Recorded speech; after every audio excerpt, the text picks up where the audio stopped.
আজ যে গল্পটি শুনবেন সেটি একটি রহস্যময় রাতের ঘটনা। অনেকে বলে রাত 12টার পর কিছু জায়গায় মানুষের জন্য নয়। সেই জায়গাগুলোর একটি হলো পুরনো কবরস্থান। গ্রামের এক যুবক, নাম তার আরিফ। সে ভূত প্রেতে বিশ্বাস করত না। এক রাতে বন্ধুদের সঙ্গে বাজি ধরে সে একাই গ্রামের পুরনো কবরস্থানে যায়। রাত তখন 12:30। চারদিকে ঘন অন্ধকার, হালকা বাতাসে গাছের পাতা কাঁপছে। দূরে কোথাও কুকুরের কান্নার মতো শব্দ ভেসে আসছে। আরিফ মোবাইলের ফ্ল্যাশ লাইট জ্বালিয়ে হাঁটতে শুরু করলো। হঠাৎ সে দেখতে পেল একটি পুরনো কবরের পাশে সাদা কাপড় পরা একজন মানুষ দাঁড়িয়ে আছে। আরিফ ভাবল হয়তো গ্রামের কেউ। সে ডাক দিল, কে ওখানে? কোনো উত্তর এলো না। সে আরো কাছে এগিয়ে গেল। ঠিক তখনই লোকটি ধীরে ধীরে মাথা ঘুরিয়ে তার দিকে তাকালো, কিন্তু মুখে কোনো চোখ নেই, কোনো নাক নেই, শুধু অন্ধকার। আরিফ ভয়ে দৌড় দিল। দৌড়াতে দৌড়াতে সে হঠাৎ বুঝতে পারল সে যেদিকেই যাচ্ছে বারবার একই কবরের সামনে ফিরে আসছে। মোবাইলের চার্জ তখন ঠিক 80% থেকে হঠাৎ 1% নেমে গেল। ফ্ল্যাশ লাইট নিভে গেল। চারদিকে শুধু অন্ধকার। তারপর কানের কাছে খুব ধীরে একটি কণ্ঠ শোনা গেল, এত তাড়াহুড়া করে কোথায় যাচ্ছ? আরিফ পিছনে তাকানোর সাহস পেল না। সে দৌড়াতে লাগলো। হঠাৎ তার পা একটি কবরের পাশে আটকে গেল। সে মাটিতে পড়ে গেল। মাথা তুলে দেখলো তার চারপাশে কয়েকজন সাদা কাপড় পরা মানুষ দাঁড়িয়ে আছে। তারা কেউ কোনো কথা বলছে না, শুধু তাকিয়ে আছে। ঠিক তখনই গ্রামের মসজিদ থেকে ফজরের আজান ভেসে এলো। এক মুহূর্তের মধ্যে সবকিছু অদৃশ্য হয়ে গেল। আরিফ কোনো মতে বাড়ি ফিরে এলো।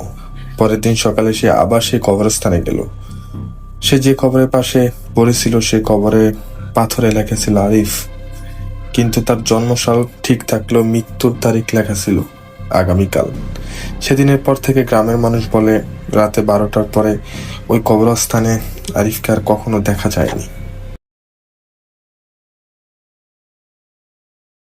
একদিন এক কাজে ঢাকার উদ্দেশ্যে রওনা দিই। তখন সালটা ছিল 1995 সাল। তখন যাতায়াতের অবস্থা তেমন ভালো ছিল না। ঢাকা পৌঁছাই আর সেই কাজের উদ্দেশ্যে যাই। সেই কাজ শেষ করতে করতে সন্ধ্যা 6টা বেজে যায়। কাজ শেষ করে ট্রেনের অপেক্ষায় বসে থাকি, কারণ 6:45 একটা ট্রেন ছিল। মিস করলে পরবর্তী ট্রেন আসতে রাত 9টার জন্য অপেক্ষা করতে হতো। ট্রেনে উঠে বসি। ট্রেন চলতে থাকে। হঠাৎ আমি ঘুমিয়ে পড়ি। হঠাৎ একটা স্বপ্নে ঘুম ভেঙে যায়, যে স্বপ্নটি ছিল একটু খারাপ। ঘুম থেকে উঠে দেখি রাত 11টা বাজে। আমি আমার গন্তব্যের খুব কাছাকাছি। ট্রেনে হঠাৎ কি জানি সমস্যা হয়, যার কারণে পৌঁছাতে রাত 1:30 বেজে যায়। ট্রেন থেকে নেমে দেখি যে কোনো গাড়ি নেই। এখান থেকে আমার বাসা 4 কিলোমিটার দূরে অবস্থিত। গাড়ি না পেয়ে ভাবলাম যে হেঁটেই চলে যাই, কিন্তু মন সায় দিচ্ছে না, কারণ রাস্তায় যদি ডাকাতের সামনে পড়ি তখন কি হবে। সবকিছু বাদ দিয়ে হাঁটতে শুরু করলাম। হঠাৎ মনে পড়লো আমার বাসায় যাওয়ার আগে একটা কবরস্থান আর চিতাশাল পড়ে, যেখানে মানুষ দিনের বেলায় যেতেও ভয় পায়। আমারও খুব ভয় লাগতেছে। আমি হাঁটতে হাঁটতে ঠিক কবরস্থানের কাছে পৌঁছাই। আমার কেন জানি অনুভব হচ্ছে কেউ একজন আমার পিছু করছে। আমি পা ফেললেই 2টা শব্দ পাই। কবরস্থানের 1 কিলোমিটার পরে চিতাশাল। ওই জায়গাটা আরো বেশি খারাপ। আমি ছোটবেলা বড়দের থেকে শুনেছি যে কখনো কোনো কিছু উপস্থিতি পেলে পিছনে না তাকাতে। কিছুক্ষণ হাঁটতে লাগে। পরে দেখি আমার থেকে 40 মিটার সামনে একটা বড় কুকুর দাঁড়িয়ে আছে। কুকুরের বৈশিষ্ট্য ছিল সাধারণ কুকুরের চেয়ে আলাদা। দুধের মতো সাদা আর গরুর বাছুরের চেয়ে একটু বড়। একটি দৃষ্টিতে আমার দিকে তাকিয়ে আছে। চোখগুলো ছিল লাল টকটক। আমার নজর হঠাৎ কুকুরের পায়ের দিকে গেল। তাকিয়ে দেখি কুকুরের পা নেই। আমি চিৎকার করতে চাইছি, কিন্তু আমার মুখ দিয়ে কোনো শব্দ বের হচ্ছে না। কোনো এক অলৌকিক শক্তি যেন আমার সকল শক্তি নিমিষে শেষ করে দিছে। হঠাৎ আমার মনে হলো যে আমার পকেটে ম্যাচ আছে। তখন লাইটার ছিল না। ম্যাচ বের করে সিগারেট ধরাই। পরে হঠাৎ দেখি কুকুরটি উধাও। আমি ঠিক আগের মতোই হাঁটতে থাকি। হাঁটতে হাঁটতে চিতাশালে এসে পৌঁছাই। আমি এত দ্রুত হাঁটতেছি যে মনে হচ্ছে আমার হাঁটা ফুরাচ্ছে না, মনে হচ্ছে একই জায়গায় বারবার হাঁটতেছি। চিতাশালে পৌঁছানোর পর তেমন কোনো খারাপ কিছু চোখে পড়েনি। চিতাশাল পার হওয়ার ঠিক কিছুক্ষণের মধ্যে এমন কিছু দেখতে পাই যার জন্য আমি মোটেও প্রস্তুত ছিলাম না। একটা বড় দেহের কোনো একটা জিনিস অনেকটা মানুষের মতো দেখতে, বিশাল লম্বা, আর এক পা এক গ্রামে, আরেক পা আর এক গ্রামে, লম্বা হবে আনুমানিক 100 ফুট। আমি দেখে বরফের মতো জমে গেছি। ঠিক তখনই আমার নাম ধরে বলতেছে যে আমার নিচ দিয়ে চলে যা, আমি তোর কোনো ক্ষতি করব না। আমি সাহস করে বলে ফেললাম, না, আপনি সরেন, তারপর আমি যাব। এমন করে কথা চালালাম। ঠিক তখনই দেখি রাস্তার মধ্যে নাড়া বিছানো আছে। আগের মানুষ সবসময় মৌসুমে নাড়া লাগাত, তো ওই নাড়াগুলো রাস্তায় শুকানোর জন্য দিত। আমি কথা বলি আর নাড়া একসাথে করি, অনেকগুলো একসাথে করার পর থেমে যাই। ওর মুখের দিকে তাকিয়ে দেখি যে ওর মুখ দিয়ে কি জানি চাবাচ্ছে, খাচ্ছে, অনেকটা মানুষের হাড়ের মতো। তখন আমি দ্রুত ম্যাচ বের করে নাড়ায় আগুন ধরিয়ে দিই। তারপর ওই অবয়বটা দেখতে পাইনি। আমি এই আগুনের আলোয় আলোয় হাঁটতে হাঁটতে বাসায় চলে যাই, কারণ আমার বাসাটা চিতাশাল থেকে খুব কাছে। বাসায় গিয়ে গরম পানি দিয়ে গোসল করি আর 2 রাকাত নামাজ পড়ে শুয়ে পড়ি। সকাল হতেই আমার শরীরে প্রচণ্ড জ্বর আসে। তো আমি তখন ভাবতে থাকি যে আমার শরীরে হঠাৎ করে জ্বর, আর জ্বরটা ছিল অস্বাভাবিক। তারপর বাসায় সবার সাথে সবকিছু শেয়ার করি। তো শেয়ার করার পর সবাই বলল যে মসজিদের ফুজুরের কাছে যাইতে। আর আমাদের মসজিদের ফুজুর অনেক জিন, শয়তান, যেটাই বলেন, ওইগুলার মোকাবেলা করতো। প্লাস কেউ যদি জিনে আক্রান্ত হতো তো ওদের ওই জায়গা থেকে নিয়ে আসতো, মানে রোকেয়া যেটা বলা হয়, রোকেয়া করতো। তো ফুজুরকে সবকিছু খুলে বললাম। তো ফুজুর বলল যে আপনি চিতাশাল বলেন বা কবরস্থান বলেন, কবরস্থান থেকে যখন আসতেছিলেন যে কুকুরটা দেখছিলেন, ওই কুকুরটাই চিতাশালের সামনে ছিল। মানে পরবর্তীতে যখন আপনি চিতাশালে আসছেন, ওইটা কি করছে, প্রথম কুকুরের অবয়ব ধরছিল, দইরা চাইছিল আপনার ক্ষতি করতে। কিন্তু আপনি যখন ম্যাচ লাইট জ্বালিয়েছিলেন তখন ওইটা আর আপনার ক্ষতি করতে পারে নাই, কারণ আগুন ওরা অনেক ভয় পায়। তো যখন চিতাশালে আসছেন, যেই তার আসল যে অবয়বটা আপনার সামনে তুলে ধরছে আপনার ক্ষতি করার জন্য। যদি আপনি ওর নিচে দিয়ে আসতেন তাহলে আপনার গাড় ভেঙে আপনাকে মেরে ফেলতো। আপনার কপাল ভালো আর উপস্থিতি বুদ্ধির কারণে আপনি বেঁচে গেছেন। তো ফুজুর আমাকে পরা পানি দিল। তারপর পরা পানি খাওয়ার পর এখন পর্যন্ত আল্লাহর রহমতে আমি আর কোনো খারাপ কিছু দেখিনি, বা বাসা থেকে বের হলেও আমার সামনে কোনো কিছু পড়ে না। আলহামদুলিল্লাহ, আমি এখন আপনাদের দোয়ায় ও আল্লাহ তাআলার অশেষ রহমতে ভালো আছি।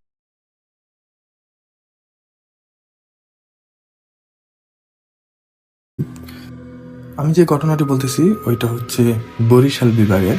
গ্রামের নামটা নাই বলি, কারণ যে গল্পটি লিখেছেন সেই গ্রামের নাম বলতে নিষেধ করেছেন। তো ওই গ্রামের সেই লোকটি ছিল হতদরিদ্র। তো ওর একটা মেয়ে ছিল ছোট। ওই মেয়েটি তার বাবাকে বলে যে বাবা, আমার ইলিশ মাছ খাইতে মন চাইতেছে। তো ও যে দরিদ্র, তার পক্ষে ইলিশ মাছ আনা সম্ভব না। মানে এটা আর অনেকদিন আগে বলছিল। তবে সে একদিন বাজার করতে গেছিল। তো ওই দিন একটু বাজার করতে লেট করে ফেলছে বলতে এই আনুমানিক বিকাল 3টায়। তো ওই দিন রওনা হয়েছিল 4:30টার পর। কাছ থেকে আস্তে আস্তে লেট হয়ে গেছে। তো উনি বাজার করে আসার সময় একটা সামনে বট গাছ পড়ে। তো হঠাৎ উনি দেখে যে বট গাছের গোড়ায় 2টা ইলিশ মাছ আছে। তো ইলিশ মাছগুলা আনুমানিক 1 হাত বা তার একটু বড় সামথিং হইতে পারে। তো ওই মাছগুলার বাজার দাম করলে মিনিমাম হইব 3,000 সামথিং।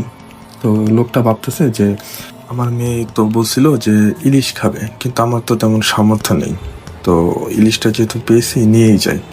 তারপর ওই লোকটার মাথায় হঠাৎ মানে ভাবতে লাগলো যে এটাকে নেওয়া ঠিক হবে, কে রাইখে গেছে না কি। তো সবকিছু ভাবার পর সে বলতেছে যে না, নিয়েই যাই, যেহেতু আমার মেয়ে বলছে, আর আমারও তো তেমন সামর্থ্য নাই যে আমি আমার মেয়েকে ইলিশ কিনে খাওয়াবো। তো যেমন কথা তেমন কাজ, লোকটি ইলিশ 2টা নিল, নেওয়ার পর বাড়ির দিকে রওনা হলো। আর বাসায় যাওয়ার পর ওই লোকটা তার বউকে ইলিশ 2টো দিল। তোর বউ বলল যে, আল্লাহ, এত বড় ইলিশ তুমি কিভাবে আনলে, তোমার কাছে তো টাকা নেই। তো লোকটা বলতেছে যে, আমি যেভাবে আনছি, আমার কাজ হচ্ছে আনা, আর তোমার কাজ হচ্ছে রান্না করা, তুমি রান্না করো। তো যেমন কথা তেমন কাজ। তো লোকটি গোসল করতে চলে গেল। এমনি তো এখন প্রায় এশারের আজান দিচ্ছিল। তো রান্না করার সময় যখন মাছটা কাটবে, তখন একটা কেমন যেন একটা বিশ্রী গন্ধ বের হচ্ছিল। যেমন একটা মাছ যদি 4 থেকে 5 দিন ফ্রিজ বাদে ফালায় রাখা হয় বা কোনো জায়গায় রাখা হয়, ওই মাছটাতে কেমন দুর্গন্ধ হইতে পারে, সেম এমন একটা দুর্গন্ধ। তো মহিলা বলতেছে ওর হাজবেন্ডকে যে, আপনি তো মাছ আনছেন, কোথা থেকে আনছেন, যে মাছটার ভিতর থেকে এত দুর্গন্ধ হইতেছে, বাট মাছটা কিন্তু একদম টাটকা। মানে একটা আছে না যে দেখলে বোঝা যায় যে না, এটা নরম হয়ে গেছে বা এটা কয়েক ঘন্টার আগের বা বরফ দেওয়া হয় না, তেমন না, একদম টাটকা। তো মাছটা রান্না করলো।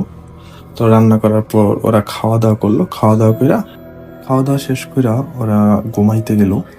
তো তখন রাত বাজে 2টা। ওই লোকটার ওয়াইফ মানে উঠছে ওয়াশরুমে যাওয়ার জন্য আর কি ঘুম থেকে। তো উনি যখন খাট থেকে নিচে নামার পর দেখে যে ফ্লোরে মানে পায়ের সাফ, এক একটা সাফ আনুমানিক 2 ফুট লম্বা, আর ছাপগুলো মানুষের পায়ের মতো না।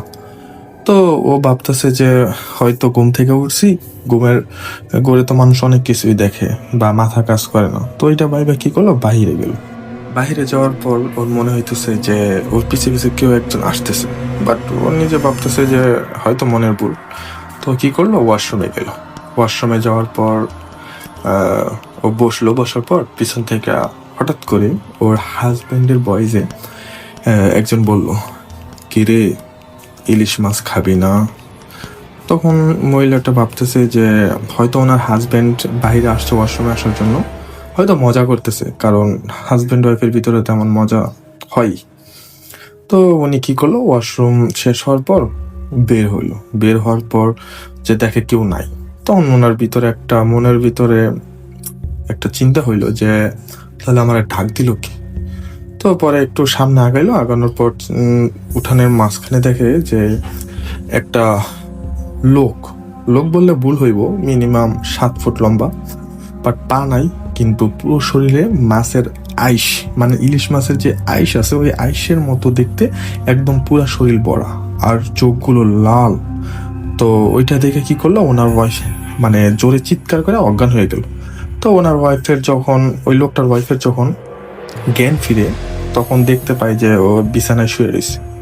তো ওনার হাজবেন্ড জিজ্ঞেস করতেছে যে কি হয়েছে, তুমি এমন কি দেখছো? তো ওর ওয়াইফ সবকিছু খুইলা বললো যে এমন আমি যখন ওয়াশরুম থেকে বের হইছি, তখন দেখছি যে আমার সামনে এমন একটা অবয়ব, তখন আমি চিৎকার দিছি, তারপর আমার কোনো কিছু মনে নাই।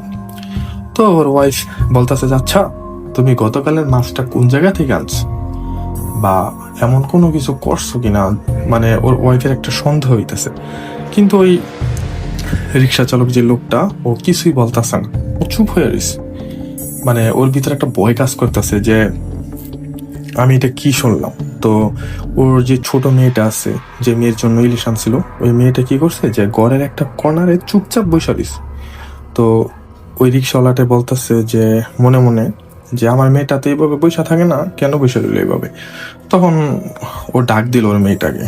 ডাক দেওয়ার পর ওর মেয়ে কাছে এসে মানে একটু ভয় মানে কি জানি দেখছে, বলতেছে যে বাবা, মা যেটা বলছে ওইটা আমিও দেখছি। আমি যখন রাতে শুয়েছিলাম, তখন ফ্যানের উপরে তাকানোর পর দেখি যে একটা মানুষের মতো, কিন্তু মানুষ না, শরীরে আইস দিয়া ভরা, আমার দিকে এমন রাগান্বিত ভাবে তাকাইছিল, আমি তো বাবা ভয় পেয়ে গেছি। তো পরে ওই লোকটা আরো টেনশনে পড়ে যাওয়ার পর ভাবতেছে যে আসলে জিনিসটা এমন হইতেছে কেন।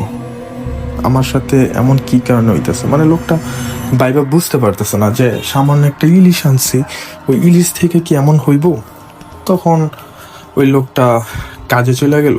কাজে যাওয়ার পর সারাদিন ভাবতেছে যে আসলে আমার পরিবারের সাথে এটা কি হইতাছে। তো ও কাজ শেষে বাসায় গেল। বাসায় যাওয়ার পর ওর ওয়াইফ আবার বলতেছে যে আচ্ছা তুমি সত্যি করে বলো তো যে মাছটা কোথা থেকে আনছো। তো পরে লোকটা একটু রাইগা গেল। রাইগা যা বলতেছে যে মাছ আবার কোথা থেকে আন, মাছ তো বাজার থেকে আনছি। পরে ওই দিন আর কোনো কিছু হইলো না, রাত্রেবেলা ঘুমাইলো। তো ঘুমানোর পর সেম ওই লোকটা ওয়াশরুমে যাইব। তো ওয়াশরুমে যাওয়ার পর যখন বাইরে বেরিয়েছে, বের হয়েই দেখে যে ওই সেম অবয়ব দেখার পর ওইটাই বলতেছে কি রে ইলিশ মাছ খাবি না। এটা বলার পর ওর পুরো শরীর আশ্রয় একদম তসমস করে ফেলছে। তখন ওই লোকটা মানে একটা চিৎকার দিছে, চিৎকার দেওয়ার সাথে সাথে ঘরে এসে বসে। তো ওর ওয়াইফ যখন ওই চিৎকারের শব্দ উঠা পড়ে তো বলতেছে যে আচ্ছা কি হয়েছে। পরে বলতেছে তোমরা যা বলছো আমি তাই দেখছি। তো দেখার পর ওই লোকটার ওয়াইফ অনেক রাইগা গেছে যে তুমি আমাদের কাছ থেকে কোনো একটা লুকাইতেছো, যে তুমি মাছটা কোন জায়গা থেকে আনছো। তো ও কিছু বলতেছে না। পরে শেষমেশ ও ভাবতেছে যে না এইভাবে তো আর হইব না, আমি কালকে দিনের বেলা কবিরাজের কাছে যাবো। তো ওদের গ্রামে একটা কবিরাজ আছে যে অনেক সাহসী, মানে সব ধরনের কাজ করে, কুফুরি থেকে শুরু করে সব ধরনের জিন তাড়ানো। তো ওরে সবাই এক নামে চিনি। তো ও রাত শেষ হয়ে গেল। শেষ হয়ে যাওয়ার পর ওই রিক্সাওয়ালাটা ওর বন্ধুর কাছে গেল। তো বন্ধুর কাছে যাইয়া সব ঘটনা খুলে বললো। বলার পর ওর বন্ধু বলতেছে যে বন্ধু তুই যা করছো একদমই ঠিক করছনি, আর যে জিনিসটা করছো তো এটা আরো আগে আমাদেরকে বলার উচিত ছিল, অনেক লেট করে ফেলছো। তো কি করতেছে যে ওর ওয়াইফ, ওর বাচ্চা, ওই লোকটার ওদেরকে নিয়ে কি করলো ওই কবিরাজের কাছে যাইতেছিল। তো যাওয়ার সময় কবিরাজের বাসার সামনে আসছে। তো দেখে ওরা কবিরাজ দাঁড়ায় আসছে। তো ওরা বুঝতে পারছে যে মানে বুঝতে পারছে এমনটা যে কোন কবিরাজ যদি আগে থেকে জানতে পারে বা ফোন দিয়ে বলে যে আমরা আসতেছি, তখন কিন্তু কবিরাজ মাঝে মাঝে বাসার সামনে এসে দাঁড়ায় যে নেওয়ার জন্য। তখন কি করলো যে ওদের বললে যে এখানেই তোরা দাঁড়া। ওই রিক্সাওয়ালারা বললো যে তুই তোর সাথে যে লোকটা আসছে মানে ওর বন্ধু আর তোর মেয়েকে নিয়ে আয়। তো নিয়ে আইছে।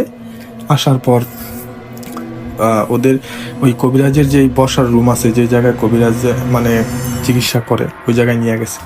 নিয়ে যাওয়ার পরে বলতেছে যে আমি তোদের তিনজনকে কেন বলছি আসতে জানোস। পরে বলতেছে যে কেন। কয় তোর যে বউ ওইটা কিন্তু তোর বউ না, ওইটা হচ্ছে একটা খারাপ জিন।